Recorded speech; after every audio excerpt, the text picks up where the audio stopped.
Hey, you are tuned in to Two Gems and a Mic with hosts Tanisha the Diva Mahomes and Linda L.D. Dorsey. Just know, if we talking about it, you need to hear about it. Unwind and enjoy.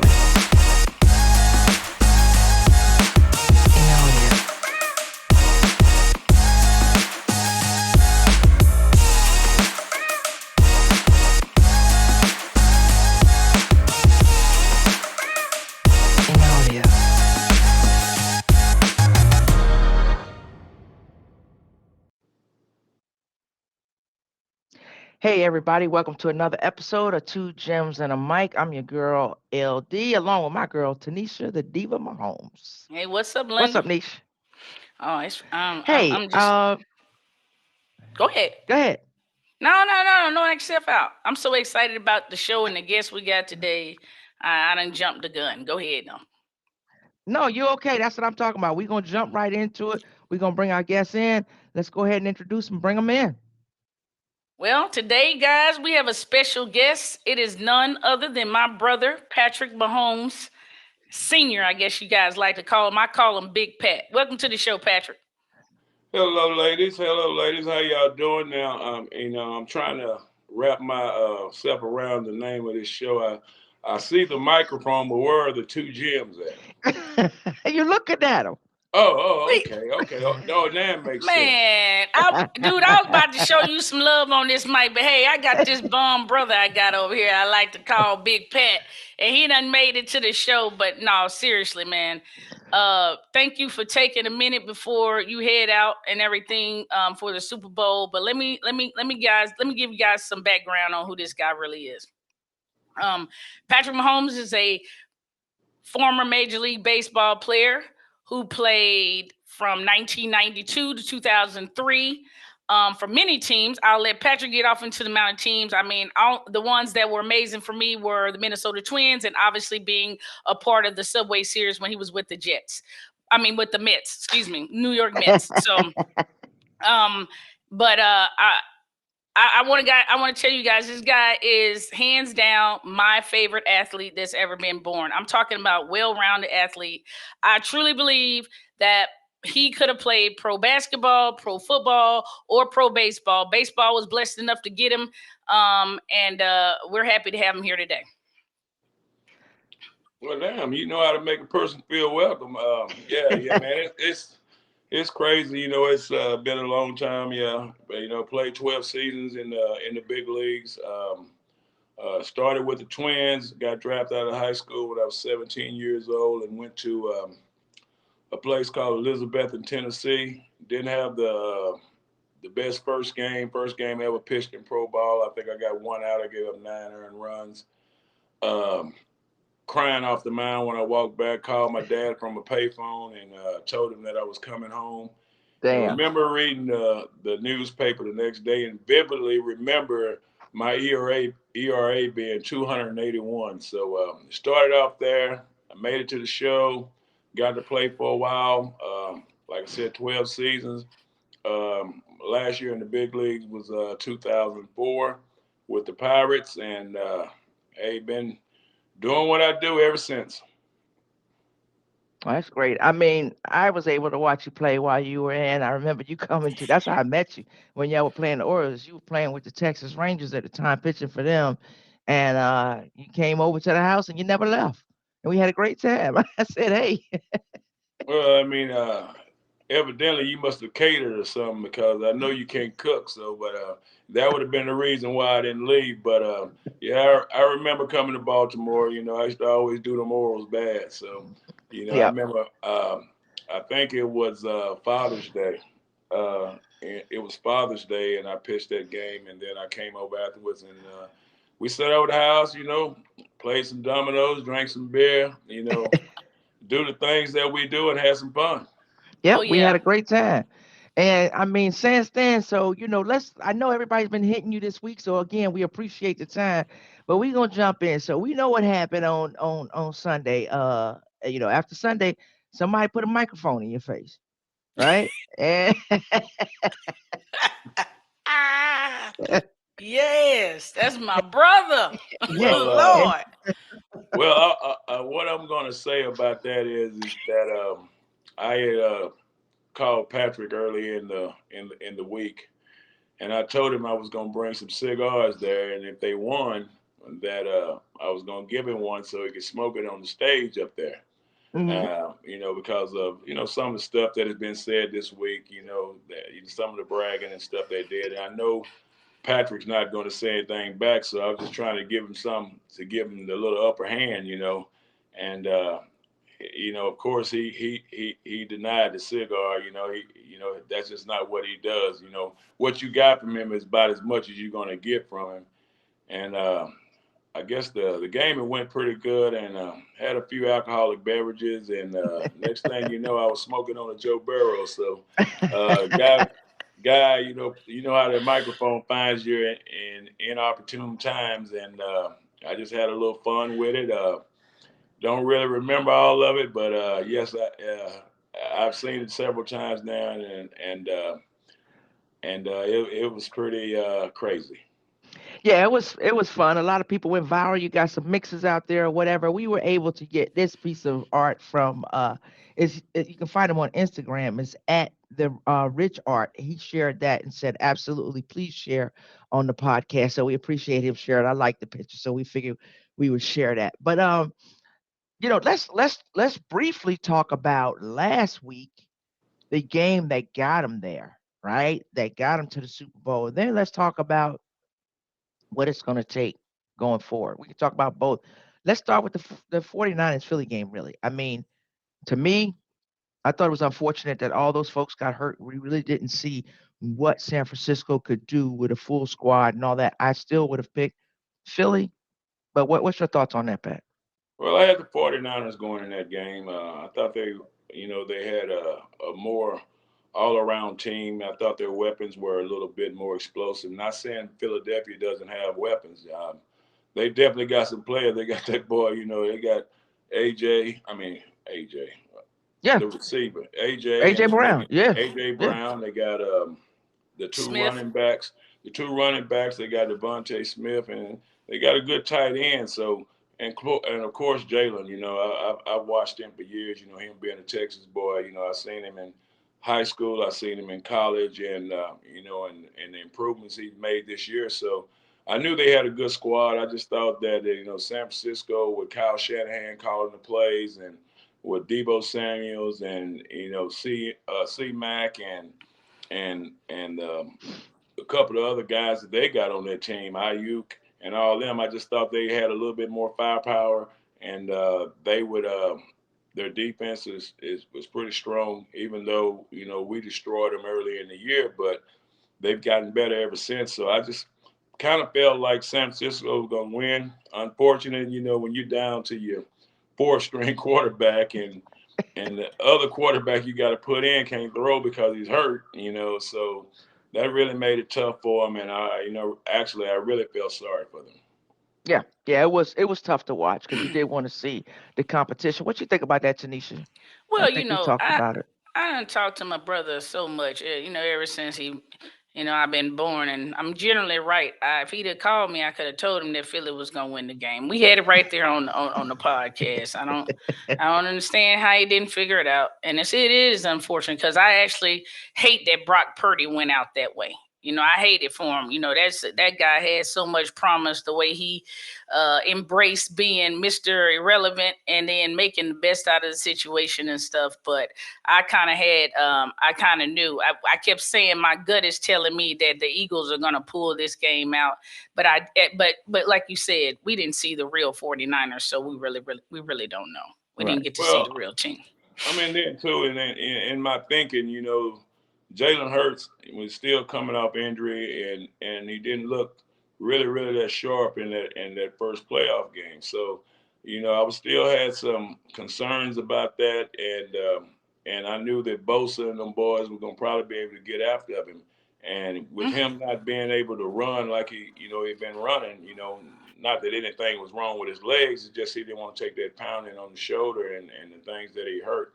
I just thought that would be a different team, and they were going to make him have to throw the ball when they actually just Mm-hmm. ran it down their throat all day. They Yeah, they sure did. did. They They did. just nothing for Let's them. let's switch over to the other side. That Chiefs Bengals game. That what you expected? Um, Well, I thought we were going to win the game. I mhm. knew that Patrick was going to be fired up. I knew that Kelsey was going to be fired up. I knew that Chris Jones was going to be fired up, and I knew we had some boys that was going to be ready to hunt and get after it.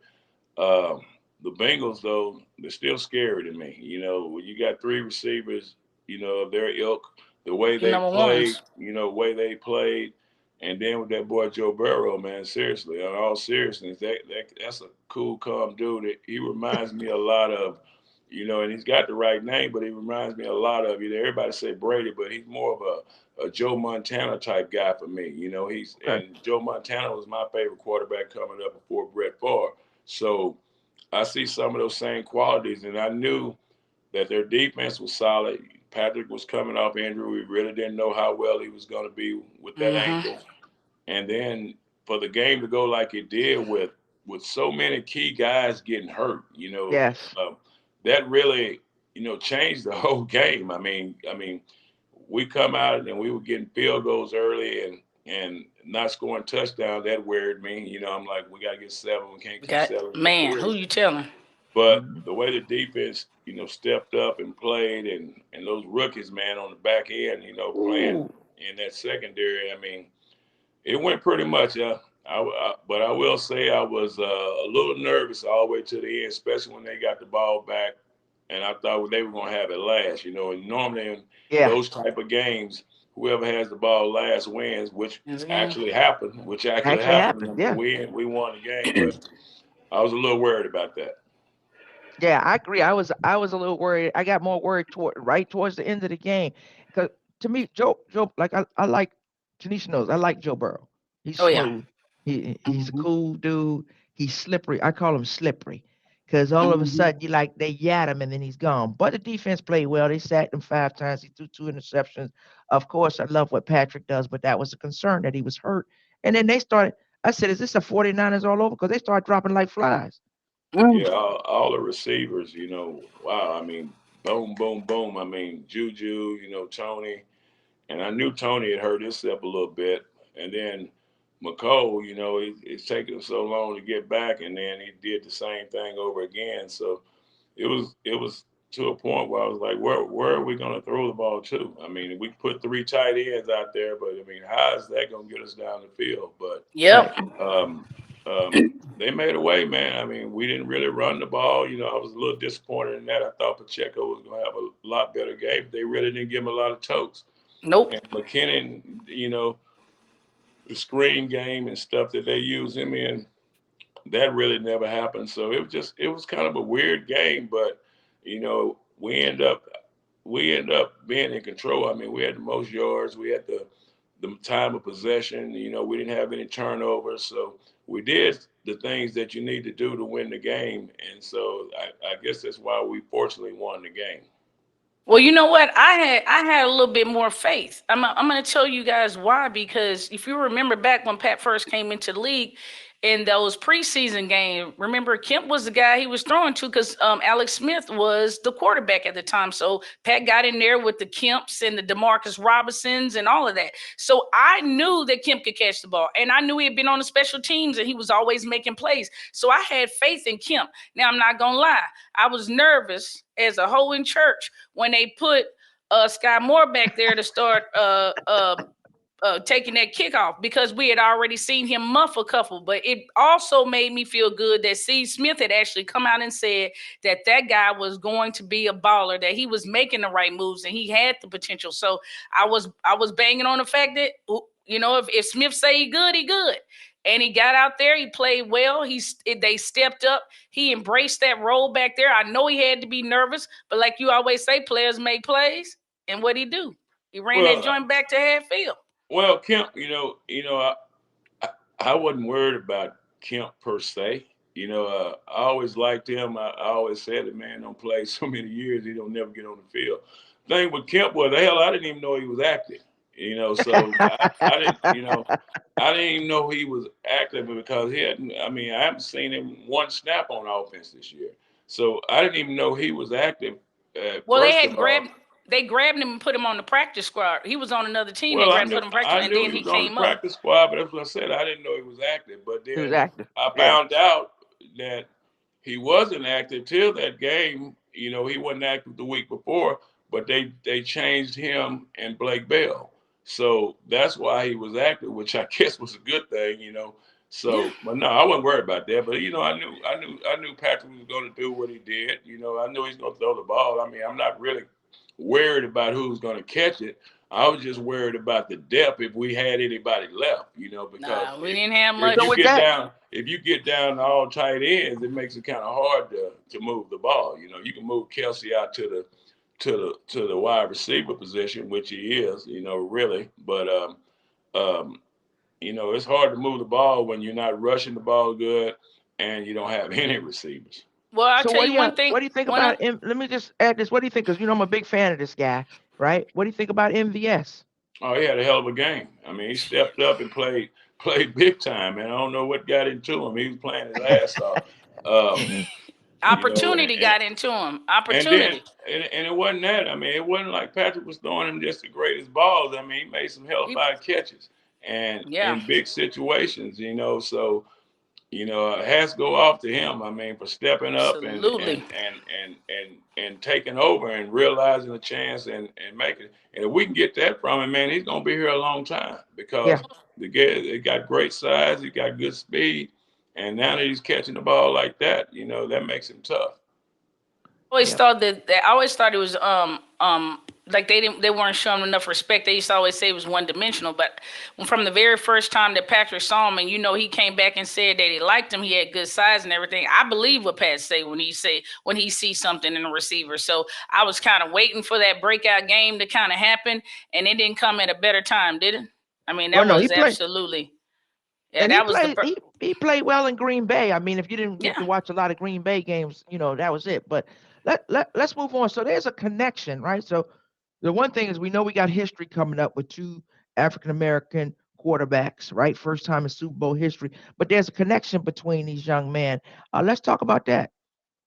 Oh man, I was talking about it. I actually did a interview yesterday uh, with some people, and they had me and they had Jalen's dad on there, and we was Nice. talking about the two black quarterbacks, first time ever and everything. And I was telling them then, I said, well, I remember when I think it was Jalen's freshman year, it may have been his sophomore year.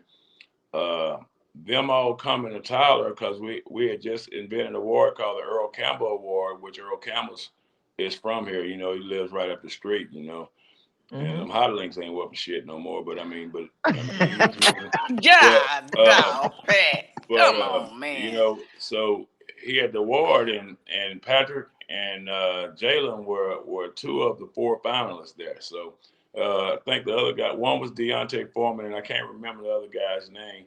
But Jalen won that one, and that's where I met him, and you could tell right there he was a very nice young man, and well mannered and respectful and humble. And then if you think about it, with what he's went through, being benched in the national championship game at halftime, and then having to transfer and was sit on the bench for a year and then transfer and all that stuff. I mean, to come to where he is and nobody thinking he could play, and now to get to the Super Bowl, man, it's just been remarkable. But they've known each other for a long time, and I'm looking forward to seeing them out there on the field. Yeah, I mean, like Look, we mentioned too, first two African American quarterbacks to go head to head in a Super Bowl. I mean, I love it.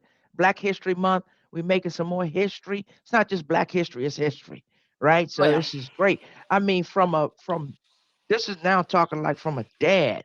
I mean, Pat, I know you're proud of all your children, mm-hmm. no doubt. I hear you talk about them, all of them. They're athletes, they have those skills or whatever. But just to watch this, did you ever dream? You may dream for your kids. Did you ever dream of this actually happening? That my son, this is his third Super Bowl, probably his second MVP. I mean, when you soak it all in, what's it like from a Well, it's father surreal. perspective? It's surreal. I mean, I don't even know how you dream that. I mean, you don't dream three Super Bowls in 5 years. I mean, hell, that's greedy. You know, that's greedy. That's like going back and getting third. You know, you eating at somebody else's house. But um, I always thought he was going to do special things. Now everything came so quick, it's just different. And I think it's quick for him. I mean, he's had to make a lot of adjustments and figure out, how to manage things. And now, with him having the two kids, and all that, and having to juggle that and having to juggle a schedule and having to be the, if not the face of the NFL, the second in line to the face of the NFL, and trying to, cement his legacy and his brand. It's crazy to me. It's crazy that at 5 years in, well, 6 years technically, but 5 years as a starter, Hmm. uh, that he's gotten to this point already. I mean, I'm hearing these people saying, if he didn't play another game, he's the first ballot Hall of Famer. Yeah. Where does that come from? I mean, who does that? So, Right. I, for me to say that I imagine it, no, I didn't imagine it. I always thought he was going to be a hell of an athlete, do great things. I knew he was a professional athlete. I mean, I didn't know it was going to be football, but I knew he was a professional athlete, and I knew he would do good things once he got there because of his mentality, his work ethic, and the way he studies and goes about the game, whatever game it is he's playing. So um, it's been crazy, man. But I'm just waiting to see, how this keeps going. Where does this go to? And that's what I do as a father. Yep. And I've watched different interviews with you. I've talked to you. I've known you for years, and you're just always humble. But that impact and watching you and the things that you've done, that has had to have, and he spoke of it himself, a great impact on him. So things just don't happen, right? I watched the interview this morning with Jalen's father where he was talking about, they've had an impact. So they get that. And to have that father figure around where they can have that impact, on them, and they carry those things with them because you hear them say things like players make plays, and so you take your credit too when your credit is due.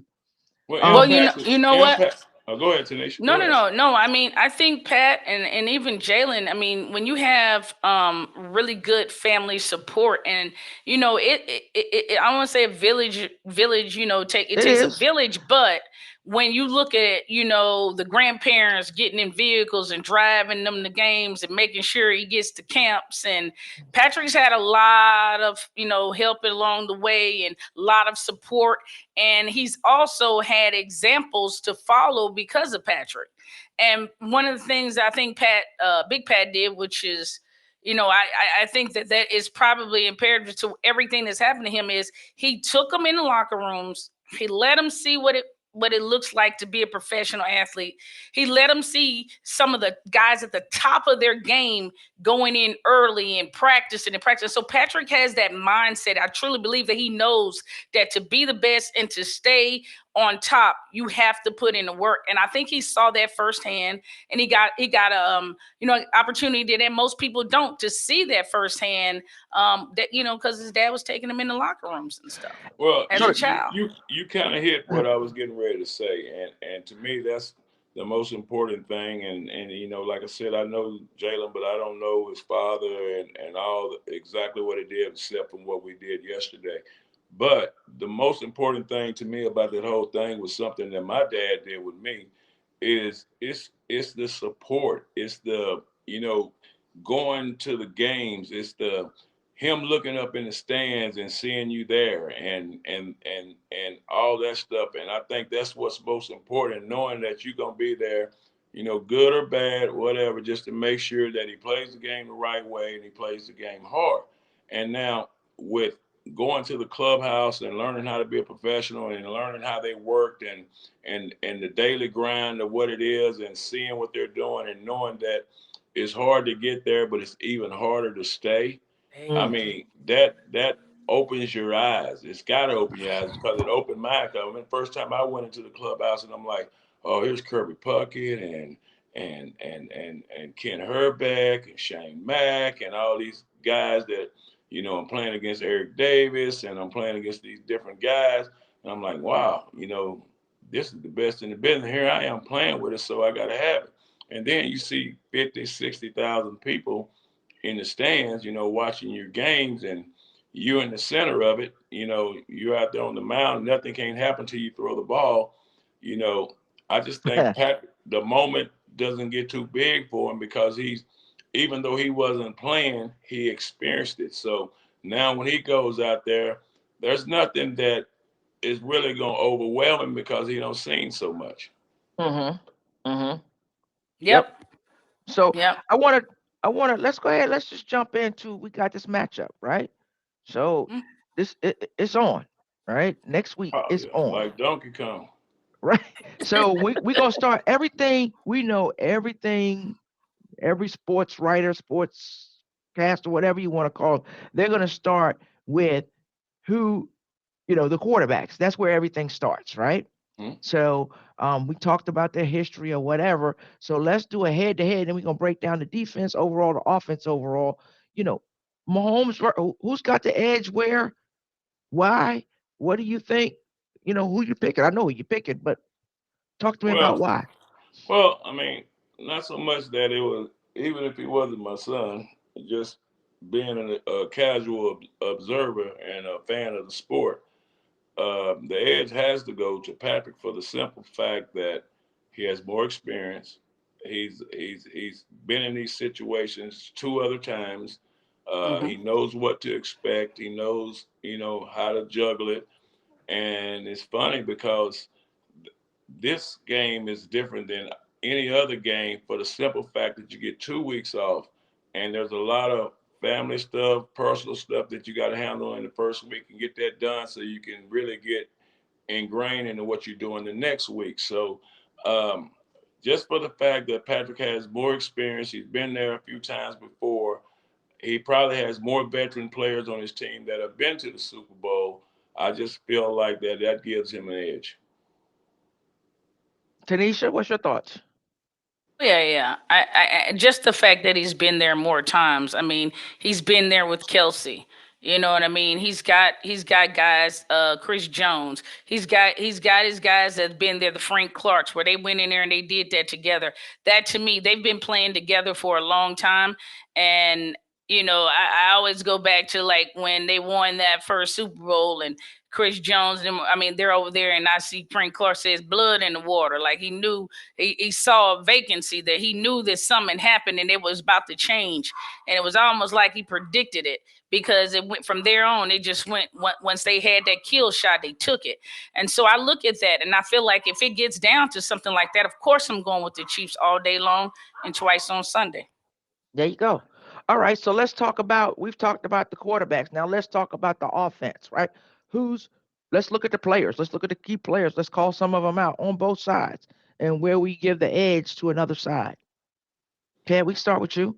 All right, well, if we're going strictly skill position for the Hmm. offense, which would be running backs, wide receivers, and tight ends, I think you would have to give the edge to the Eagles because for the simple fact that we don't know where we are, as far as health wise. And Right.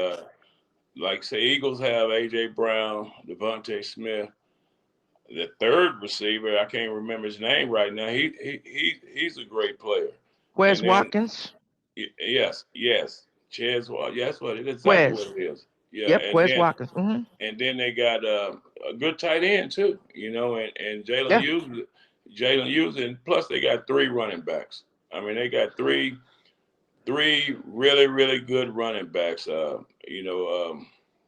Sanders, Gainway, and DJ Boston. All three Yeah. of them can tote the rock.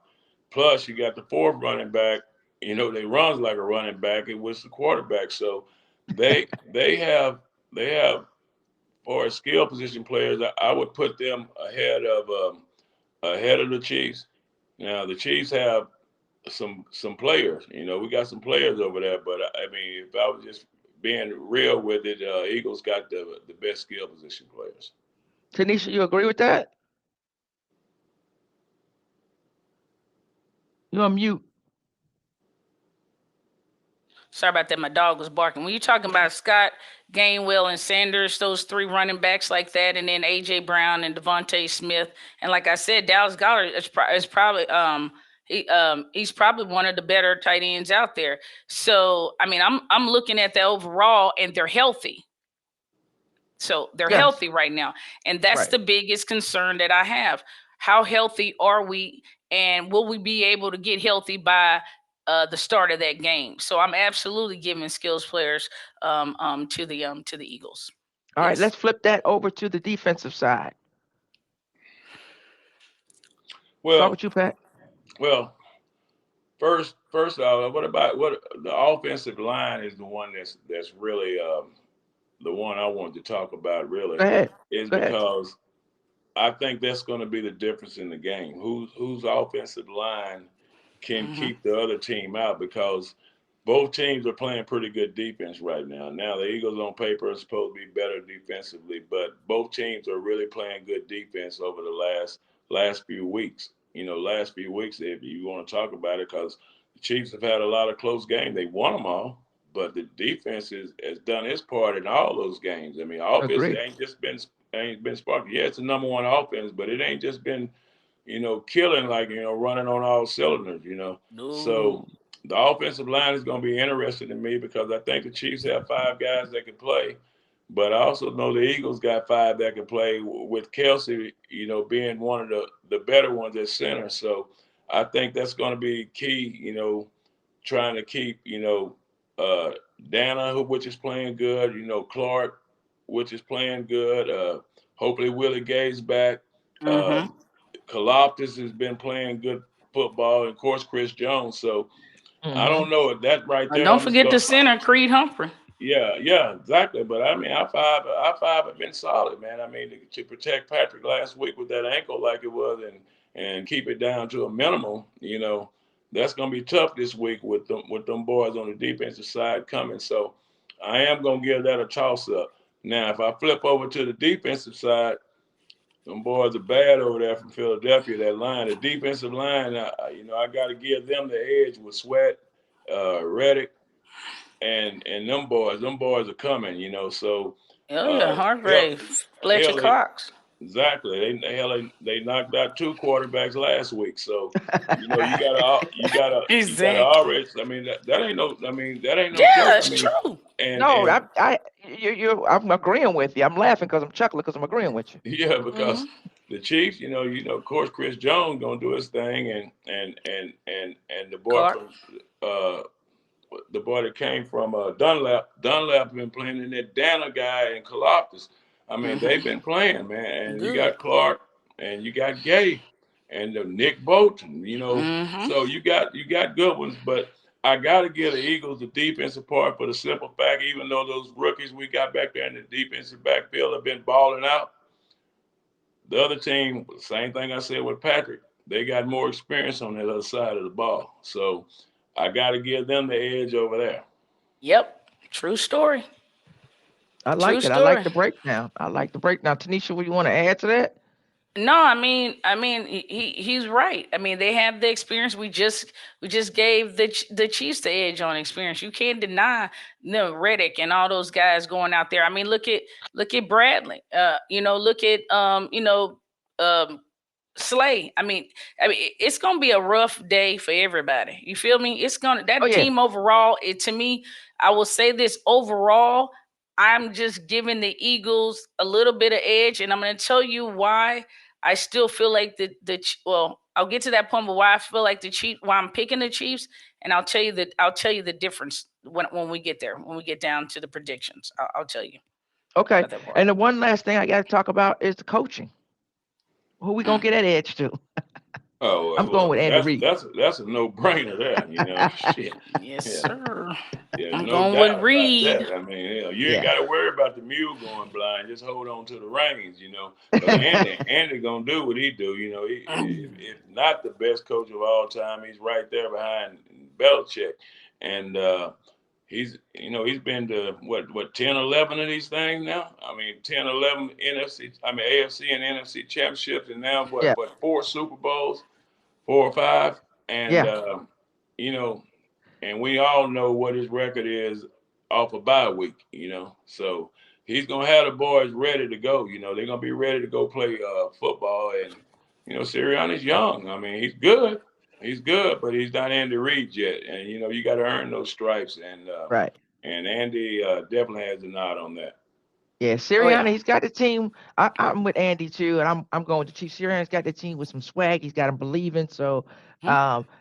me, I of course being in that division, I don't like all of his antics because he's not my coach. If he was my coach, of my team, I would love it. So what he's done and what he's brought to that team, the swag or whatever, you gotta love it. I'm looking forward to the game. I'm picking the Chiefs. Oh, I'm picking the Chiefs.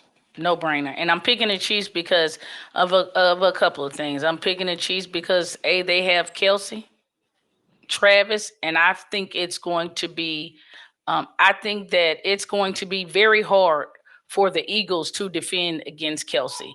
I've looked at there, and I mean, I've been into their forums, and even the fans, even those fanatics know that it's going to be a hell of a matchup to match up on Travis, and I think Patrick is going to be healthier than he was last week. And I went into that Bengals game like completely nervous, and he was able to show that he could grit things out, and he can only get better 2 weeks down the line. So I'm giving him the edge that he's going to be closer to being 100% than he ever was against there. Then you add in the fact that we got some confidence boosting that went on in the other games, and we got those guys believing, and they showed up. So I feel good that those young guys, those rookies now have the confidence to know that they can play with the best guys out there. So I'm expecting the Chiefs, but I mean, I'm expecting a very tight game. I keep Yeah. hearing I keep hearing that the Eagles are going to blow out the Chiefs by 10, 12 points, but I'm feeling like it's going to be a close game, and I'm talking about Bengals close, like 3, 4, points, like a close game down And the I last picked the possession Chiefs. potentially. Yeah. And I picked the Chiefs, I think, because of the coaching experience and the experience overall too. They've been there. A lot of these guys, some of them that have been there, this is their um, third time, being there. I don't know where that background noise is coming from. Is that me? I'm Is that coming. Pat? I'm going up. No, it ain't me. I'm going the Oh, okay. opposite way. I'm going the opposite way. I'm going to Chiefs, but I'm going a little bit. I got it 34-24 Chiefs. Okay. Okay. Okay. Okay. So you're a 10-pointer too, huh? You just 10-point the other way. The other way, yeah. Yeah, yeah, yeah. I mean, I've been, I've had the privilege of being in there with a lot of Eagles fans in different spaces, and they seem to think it's almost impossible for the Chiefs to win, and I disagree. I think that overconfidence, and can also, it can be a bad thing. It can be a bad thing. All right. Pat, we want to thank you again for coming on the show, taking the time. What we're going to do is we're going to take a break and come back and talk a little news and stuff. No, you don't want to be bothered with that. Go ahead and start your day. But again, thank you. We appreciate your time. Well, I appreciate y'all as always, and like I said at the beginning of it, let me know when y'all find the gems, and I'm gonna keep the mic, all right? All right. And then, right, like I said, I'm gonna go out here and I actually had some guys that they made me a few more of these Joe Barrows, so I'm gonna get right back on them. All right. Have a good one. We talk soon. All right, thank y'all. Bye bye. All right. All right. Bye bye.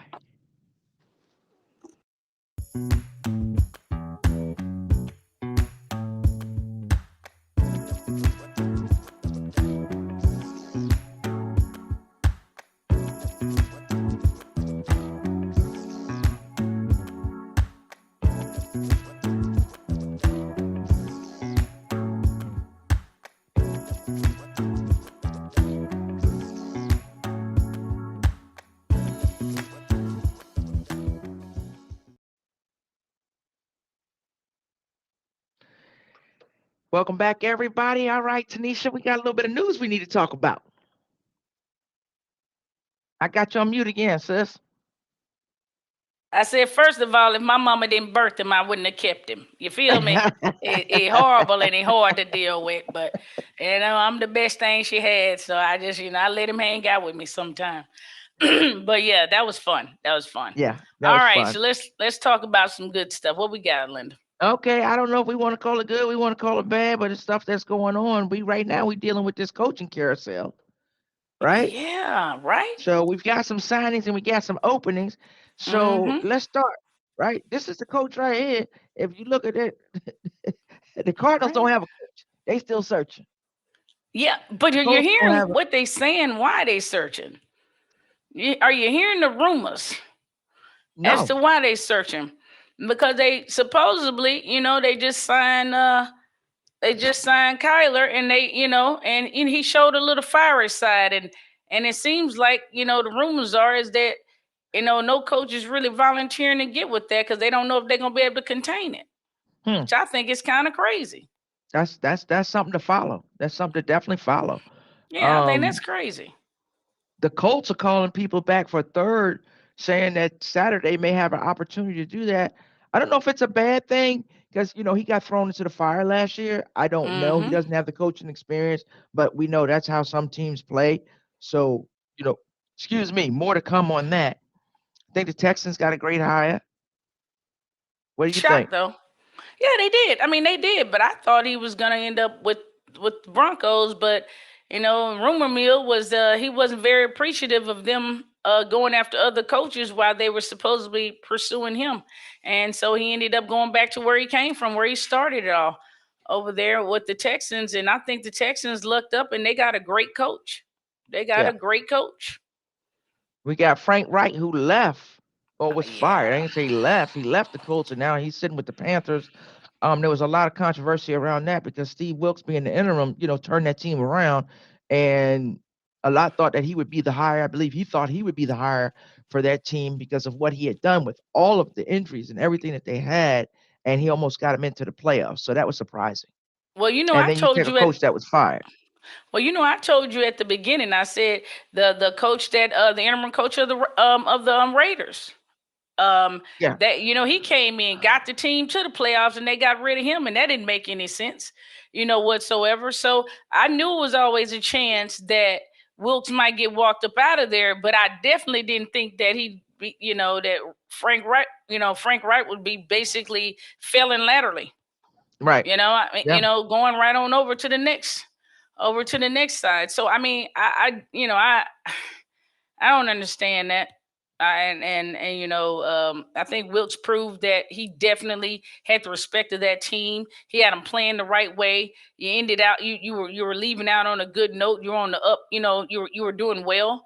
You were showing some light at the end of the tunnel. I think it showed that the locker room respected him, and I was actually kind of surprised, though, truly surprised that they would just, if they didn't get him, I definitely didn't think that Frank would be coming over. Yeah, I was a little disappointed because I don't think Wilkes got a fair shake when he was in Arizona, and he definitely didn't get one with this hiring. Then we go to the Broncos. Broncos hired Sean Payton. Yeah. Now They, that's they, crazy. That's go ahead. crazy. I'm gonna jump in right now. That's crazy to me. I mean, when you really think about it, the Broncos have given up what, three first rounders, three second rounders, and two thirds for Russell and Sean Payton, and two players. I mean, two other players, because they gave away your quarterback that you like, that's over in Seattle, Yeah, Drew, him, and then they also the tight end, Drew Lock. Yeah, Drew I Lock. mean they had to give up something because they had to compensate Yeah, the Saints for what they were doing because he was the contract. All I'm not going to go into all those details. not two I seconds, think the Sean two Payton's players. a very good coach. Oh, Um, absolutely. So I But think the Broncos are getting what they need. Are they going to grow with Russ and what they have? I think they got some pieces there. They were just poorly coached last year. I thought they were oh yeah, very poorly coached last year. And Nathaniel Hackett's now over doing what he should have been doing, offensive coordinator over with the Jets. So, I mean, more to come. Like you said, they did give up a lot. They that's a did give up lot, a lot. Linda. So we'll I see what happens. repeat, How they bites them in the ass. three first. If I got this right, three first, three second, and two players to get Wilson and Sean Yeah, and Payton.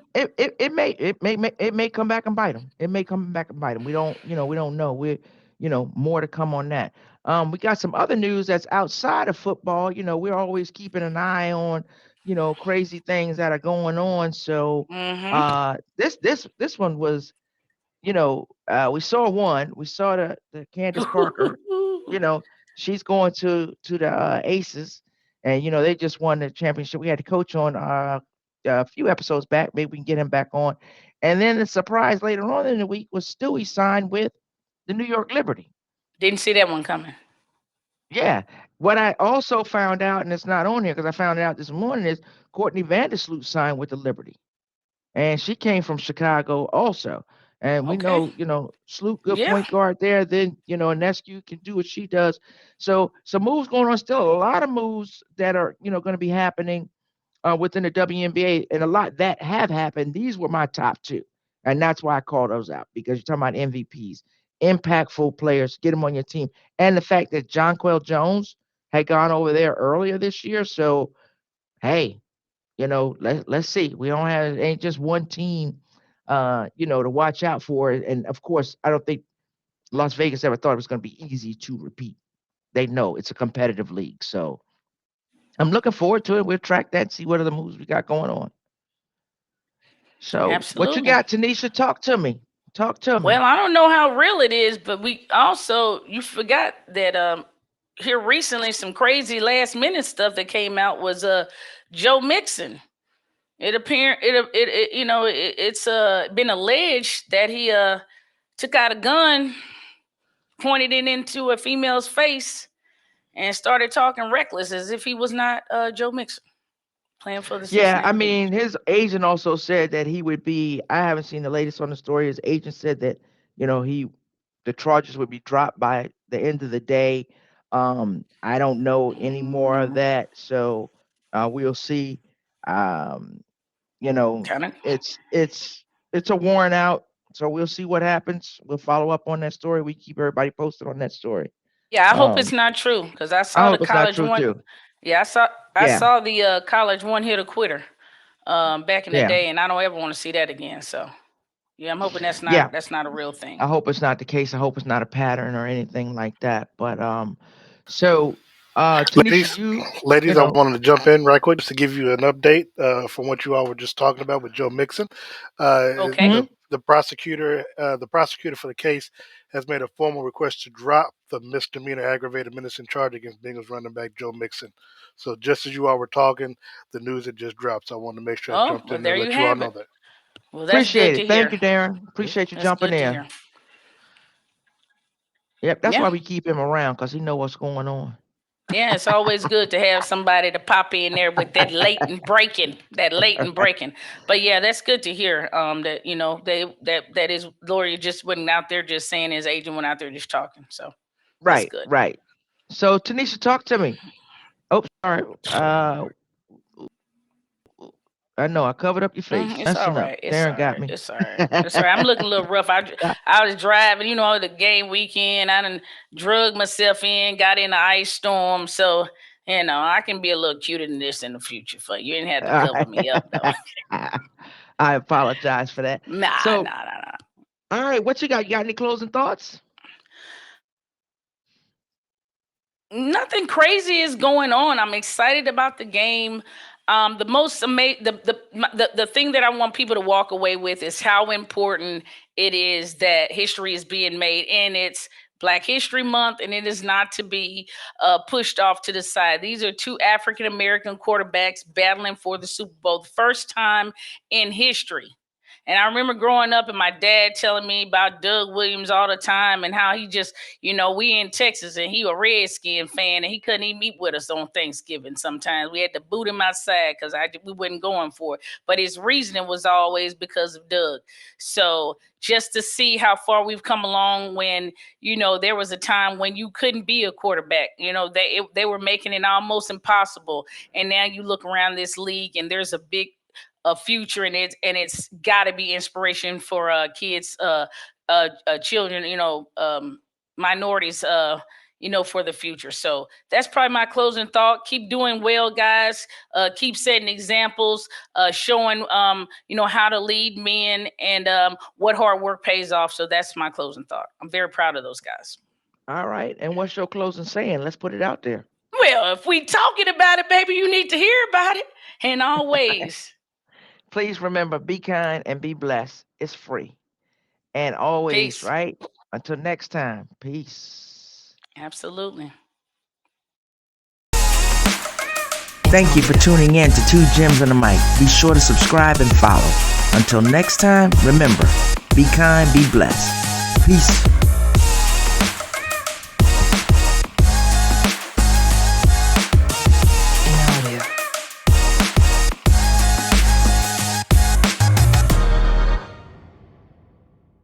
Breakfast tonight? I don't think I ate today.